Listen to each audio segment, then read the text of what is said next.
Yes, I do. So, Tony, um, my first question. I have three questions. So, my first question is, um, so what is the scene of Christian Japanese women? Like, what is finding a church girl versus a fake Japanese church girl and her family background? And let's say I'm going to Japan to go to marry. I'm looking for a wife that is a Christian and that is a believes in Christ and Christianity and all of that. And what should I be looking for? What are pitfalls? Um, can you talk a little bit about that and what if and also yeah, just the difference between like finding a fake church girl that goes to church and then she's actually like a party girl like here in the US or like an actual girl that believes in Christ and she follows the faith and whatnot. If you can talk a little bit about that, I would Um, appreciate it. Tony, before you answer that, I'm also going to get Theo WF on the call to also give his opinion on that as well. But go on, you go first, Tony. Yes. I was looking at that comment that Theo made. What up, brother Theo? So my experience in Japan is most Japanese aren't religion. They don't believe in religion. I would say about 10% of them would have some sort of like a cult or believe in Buddhism or believe and lower than that, Christianity. A lot of you, it's going to be hard for you to find a Japanese that really does believe in Christianity.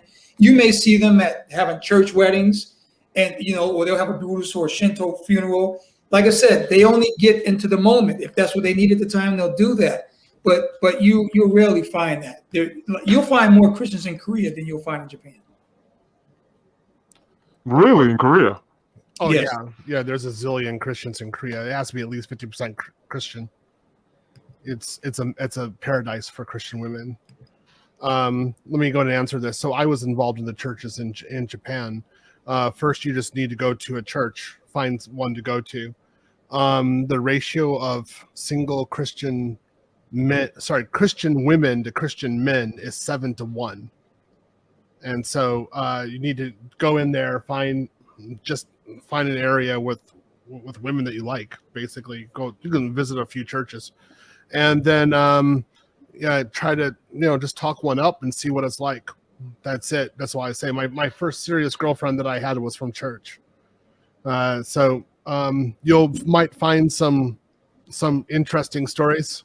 You might find that she is a party girl that wouldn't, because what Tony is saying is that they compartmentalize, which is very true. They can go be the party girl and then go to church, and it's no big deal for them to do one or the other. And then you might say, well, what about Shinto or Buddhism? And they come out with this other opinion, and you're like, oh, you're not really Christian. You're just in the moment, and even though you've gone to church for like the last 2 years. And so you can actually have that. So you can find strong ones, but you have to search for them. It's a very hard market to find, but you can find some gems. That's for true. When you mentioned the 7-1 ratio, I just want to make sure. Did you mean 7 women to 1 man, or 7 Yes. men to 1 woman? 7 women to 1 man. Gotcha. That's crazy, Theo. So, sorry, John Smith. So, you're you're fine. saying Go that. So, and let me just clarify this with you, Theo. The Christian Japanese women, are they like reformed hoes, or are they actually Christian, like real Christians, where they believe in God, they're God-fearing, they have low body counts? Are they mostly reformed hoes? No, they wouldn't be reformed. They would be current hoes and going to church. Yes. Yeah, but they may or may not be. This is again. Tony would definitely understand this. She might be really solid, and then she's actually like fake going out and to the clubs, or it could be vice versa. You don't know which one it's going to be, so you just have to go and ask. You have to ask her questions and get to know her. I mean, I remember one girl. I mean, I'll talk about various problems that I had in the church with Christian women there. I just want to say that. So like, what I found out was that a lot of the women wanted the guys to make a lot of money, like well over $100,000 a year, which is Isenman. And like a lot of the guys in that church did not make it. And even though they're Western guys, they were making like $6,000 a month tops. They're English teachers and they're happy. and so the women wouldn't marry them because they didn't make enough money, which I thought was stupid. Like, that's not what Christianity is about. But the women actually sat there for years waiting for the guys, and the guys never appeared. So that you get that kind of stupidity in there. Yeah, it's there. I mean, I saw some of the most beautiful, sexy girls in those in the churches. But you didn't know. Like, are you going out getting your freak on, or are you not? I mean, are you following? Do you read the Bible? Do you know what the Bible is? And they've been in church for 10 years, and you're just kind of sitting back like, huh, okay. So you can't really hold it to a certain level. I'd say Japan is multiple degrees of gray. There is no black and white. It's just gray. It depends on their agenda. If they have that agenda, they're just going to follow that agenda. If it's going to get their goal that they want, then they're going to follow that. Yeah. Awesome. Thanks for that intel, both Theo and Tony. Do you have any more questions at all, John Smith? Yeah, how do you screen for women that are hoes, prostitutes in church? Like, what are the guidelines? Like, they come in and you're like, okay, you read the Bible like you said, but what are some other details in church that you would look for? Because there's this gray area.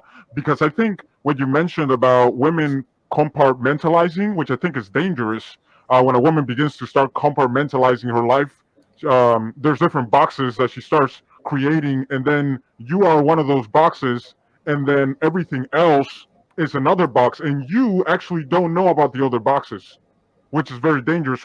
So what is a screening process that a Christian man would use to find, and this could apply to every woman in the world, but specifically in Japan, I want to make it culturally accessible. So specifically in Japan, how would a man screen for a woman, for a Japanese woman? Go ahead. The younger the better. The younger the better. Yeah. That's what it is. The younger the better. The law of nature. If they're really young, that means they got a low body count. They haven't had all these experiences. You got to understand, like Theo was saying, Japanese, they compartmentalize, but they look at sex, they look at these things different than the West. Yeah. For them, just because you're going to go out and sleep around doesn't mean you're a whore. It just means that you're enjoying your life experiences, which you should be doing as a human being. Yeah, that's exactly correct. And so you just have to sit back and get to know them. I mean, so like there's one girl I dated in church, and I got to know her over a few months. Just kept on talking, and over time I found out that she had done porn. Wow. Yeah, that happened to me, man. What? I know what you're talking about. and she had deflowered 4 guys in the church. Oh, And I wow. said that, I was like, "Are you serious?" And she's like, "Yeah." And I'm like, "Holy!" Like, so I mean, you have. That's why I say you have to get to know them. You just have to sit back and wait. You're not going to do an execution. You're not going to use power there. You're just going to sit back and wait and kind of figure things out. I mean, just kind of go with the flow. That's why you got to be dating a lot of women at the same time, because you can do compare and contrast and try to see what's going on. Because you might find some like really crazy stuff going on, some kinky stuff. Yeah. It's And then- then, I want to say one thing. You're in Kansai, right?